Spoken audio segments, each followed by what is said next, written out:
புதுச்சேரியில் லட்சிய ஜனநாயக கட்சி சிறிய காலத்தில் தான் தொடங்கப்பட்டிருக்கிறது. புதுச்சேரி மாற்றத்தை கொண்டு வரணும், இளைஞர்களுக்கு வேலை வாய்ப்பு கொண்டு வரணும், அதே போல சிங்கப்பூர் போல கொண்டு வரணும் அப்படின்னு சொல்லிட்டு தான் அந்த கட்சி தொடங்கப்பட்டது. கட்சியுடைய எதிர்காலத்தை கொண்டு தற்போது தேசிய ஜனநாயக கட்சியுடன் கூட்டணி அமைத்து 2 தொகுதியில் போட்டிடுறீங்க.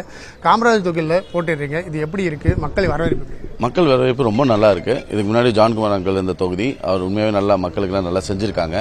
அவர் காலங்காலமா தெரியும், அவர் வாரி கொடுக்கறத வள்ளல் மாதிரி பண்ணியிருக்காங்க.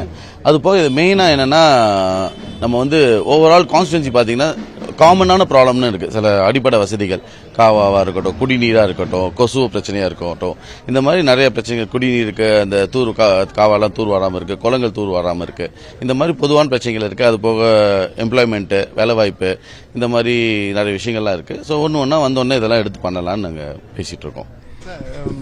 புதுச்சேரியில் 30 தொகுதியிலும் போட்டிட்டு வெற்றி பெறணும், ஆட்சி பெரிய அளவில் கொண்டு வரணும் அப்படின்னு தான் அந்த லட்சிய ஜனநாயக கட்சி தொடங்கப்பட்டது. இப்போ 2 தொகுதியில் மட்டுமே நம்ம போட்டிடுறோம்.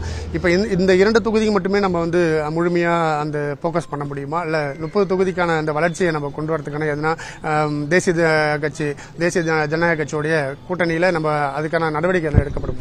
இல்லை, இது எப்பவுமே தனியாக போகிறது நான் எப்பயும் சொல்லிருப்பேன். நம்ம தாவேக்கா எடுத்துட்டிங்கன்னா சும்மா நம்ம ஓட்டு வாங்கி நம்ம ஒரு நல்ல செயற்காக வந்திருக்கோம். நம்மளால ஒரு பிரயோஜனமாக இருக்கணுமே தவிர நம்மளால ஒரு பாரமாக இருக்கக்கூடாது. ஸோ இந்த கூட்டணிங்கிற போது ஒரு சின்ன வயசுல ஒரு கதை இருக்கும், 5 மாடை பிரிச்சு ஒரு சிங்கம் அடிச்சு சாப்பிட்டு சொல்லுவாங்க. எப்பயும் ஒரு கூட்டமா இருக்கும் போது நம்மளுக்கு அது பெரிய ஸ்ட்ரென்த். அந்த மாதிரி நம்ம ஒரு கூட்டணியில இருக்கும் போது அது பெரிய ஸ்ட்ரென்த்தா. இந்த வாட்டி என்டிஏ கூட்டணி மூலியமா நம்ம மினிமம் ஒரு 20 சீட்டு கன்ஃபார்ம்டா ஜெயிச்சு, அது போக நாங்கள் 30 சீட்ஸ் ஜெயிக்கிற அளவுக்கு நாங்கள் டார்கெட் பண்ணிருக்கோம். ஸோ அந்த அளவுக்கு வேலை நல்லா இருக்கு. பிளஸ் கூட்டணி இருக்கும் போது எல்லாத்துக்குமே ஒரு ஸ்ட்ரென்த் இருக்கு. ரங்கசாமி என்ஆர் காங்கிரஸ் எடுத்துட்டீங்கனாலும் அதுவும் அவங்களோட ரொம்ப பாரம்பரியமான கட்சி. நிறைய நலத்திட்டங்கள்லாம் கவர்மெண்ட் வேலை வாய்ப்பா இருக்கட்டும், வெல்ஃபேர் ஸ்கீம்ஸா இருக்கட்டும், பென்ஷனா இருக்கட்டும், இந்த மாதிரி நிறைய இது பண்ணியிருக்காங்க. அதுபோக என்டிஏவா இருக்கட்டும், சென்ட்ரல் கவர்மெண்ட்ல அவங்க தான் இருக்காங்க. யூனியன் டெரிட்டரிக்கு நம்ம சென்ட்ரல் கவர்மெண்டோட சப்போர்ட் ரொம்ப முக்கியம். சென்ட்ரல் கவர்மெண்ட் ஃபண்ட்ஸ்லாம் நமக்கு தேவை. ஏர்போர்ட் எக்ஸ்பான்ஷனா இருக்கட்டும், ஐடி பார்க்கா இருக்கட்டும், இண்டஸ்ட்ரி டெவலப்மெண்டா இருக்கட்டும், ஹாஸ்பிட்டல்ஸா இருக்கட்டும், எல்லாமே சென்ட்ரல் கவர்மெண்டோட சப்போர்ட் ரொம்ப இங்கே தேவை.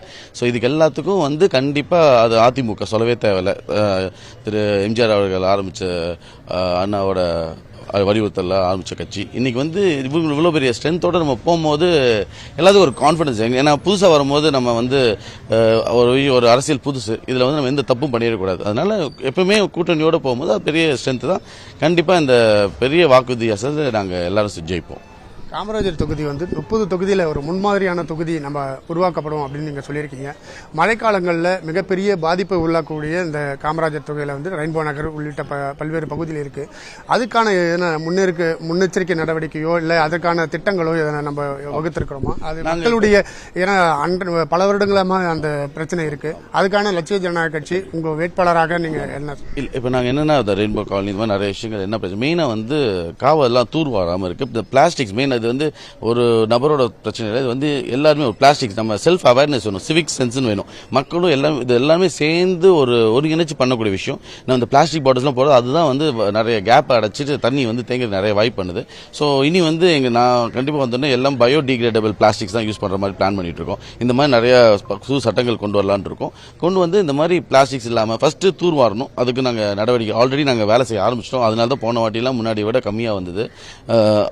அது போக நிறைய வேலைகள் பெண்டிங் இருக்கு. அந்த வேலையெல்லாம் முடிச்சா அந்த காவை ஃப்ரீ ஆயிடும். பாலம் கட்டிட்டு இருக்கனால நிறைய அங்கங்கே தேங்கி நிற்க சூழ்நிலை. ஏதாவது எலெக்ஷன் முடிச்சுட்டு வந்தோம்னா கண்டிப்பா எல்லா பிரச்சனையும் முடிக்கும். நாங்களே செல்ஃபா சில மோட்டார் சிஸ்டம்லாம் போட்டு அதை தண்ணியை ஃபாஸ்டா வெளில எடுக்கிறதுக்கெல்லாம் வழி பண்ணிட்டு இருக்கோம். ஸோ எல்லா வேலையும் நடந்துட்டு இருக்கு. காங்கிரஸ் கட்சியில் மண்ணின் மஹிந்திரா போட்டியிடுறாங்க. நீங்கள் தற்போது தான் இந்த காமராஜர் தொகுதிக்கு போட்டிடுறீங்க. மக்கள் எந்த அளவுக்கு உங்களுக்கு வரவேற்பு கொடுக்குறாங்க? வெற்றி வாய்ப்பு எந்த அளவுக்கு இருக்கு?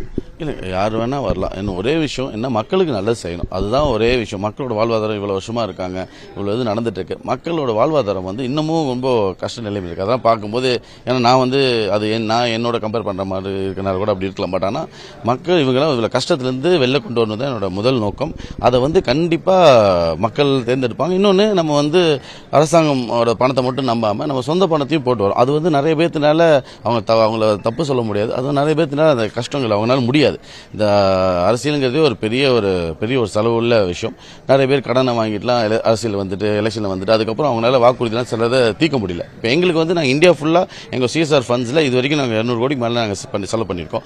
வருஷத்துக்கு எங்களுக்கு ஒரு 20 கோடி பக்கம் பட்ஜெட் இருக்கு. அதில் வந்து ஒரு போர்ஷன் வந்து எங்கள் கம்பெனி என்னோட தொகுதிக்குன்னே சொல்லி காமராஜர் நெல்லித்தோப்புக்கு அந்த பட்ஜெட்டில் பெர்மனெண்ட்டாக அலோகேட் பண்ணி இந்த ஒரு கான்ஸ்டிடுவன்சி வந்து ஒரு மாடல் கான்ஸ்டிடுவன்சி, ஒரு இந்தியாவிலே ஒரு வெல் மெயின்டைன்ட், ஒரு வேஸ்ட் குப்பை எங்கேயும் இல்லாமல் பயோடிகிரேடபிளாக ரோட்ஸ் வந்து கம்ப்ளீட், அதே மாதிரி வைஃபை கேமரா சிசிடிவி கேமராஸ் போட்டு சேஃப்டி. ஸோ மல்டிபிள் பிளான்ஸ் இருக்கு. அதெல்லாம் ஒன்று எக்ஸிக்யூட் பண்ணிடுவோம். தேசிய ஜனநாயக கூட்டணியில் கட்சி ஜனநாயக கூட இணைக்கக்கூடாது அப்படின்ட்டு முதலமைச்சர் எதிர்ப்பு தெரிவித்திருந்தார். நேற்று போய் அவரை வந்து சந்திச்சிருக்கீங்க. பிரச்சாரத்துக்கு வர்றதுக்கான வாய்ப்பு இருக்கா? என்ன மாதிரியான தகவல் அவர் வந்து உங்களுக்கு? இல்லை, கண்டிப்பாக அவரும் பிரச்சாரத்துக்கு அழைச்சிருக்காங்க, நானும் என்னோட பிரச்சாரத்துக்கு அழைச்சிருக்கேன். கண்டிப்பாக வந்து அதான் சொல்லிட்டேன், இது கல்யாணம் மாதிரி. ஒன்ஸ் கல்யாணம் ஆனதுக்கப்புறம் வந்து நம்ம அதுக்கப்புறம் பின்னாடி திரும்பி பார்க்கக்கூடாது. நம்ம நம்ம எப்படி நம்ம ஒன்றா சேர்ந்து எப்படி மெஜாரிட்டியாக ஜெயிச்சு ஆட்சி அமைச்சு ஆட்சி மட்டும் அமைக்கிறது மட்டும் இல்லாமல் எப்படி மக்களுக்கு நலத்திட்டங்கள். ஏன்னா எனக்கு எல்லாத்துக்கும் ஒரு எக்ஸ்பீரியன்ஸ் இருக்குது. ஐயா சிஎம் அவர்களுக்கு ஒரு எக்ஸ்பீரியன்ஸ் இருக்குது, சென்ட்ரல் கவர்மெண்ட்டுக்கு ஆப்வியஸ்லி அவங்களாம் சொல்லிட்டு. இப்போ எனக்குன்னு ஒரு எக்ஸ்பீரியன்ஸ், நானே ஆல்ரெடி ஒரு 15 இண்டஸ்ட்ரீஸை பார்த்துட்டு வந்தவன். ஸோ எனக்கும் ஒரு எக்ஸ்பீரியன்ஸ் இருக்குது. ஸோ இதெல்லாம் வந்து எக்ஸிகியூஷனை வந்து நம்ம கொஞ்சம் ஸ்பீடாக பண்ண முடியும். ஸோ அதுக்கு இதோட டீம் ஒர்க்காக நாங்கள் கண்டிப்பாக பெரிய ஒரு இதெல்லாம் நீங்கள் அதை சொல்லலை, செயல் தான் எங்களோட. நம்ம ரொம்ப அதிகமாக வந்து நம்ம என்ன பண்ண போகிறோம் சொல்ல முடியும். கண்டிப்பாக நாங்கள் செஞ்சு காட்டிடுவோம்.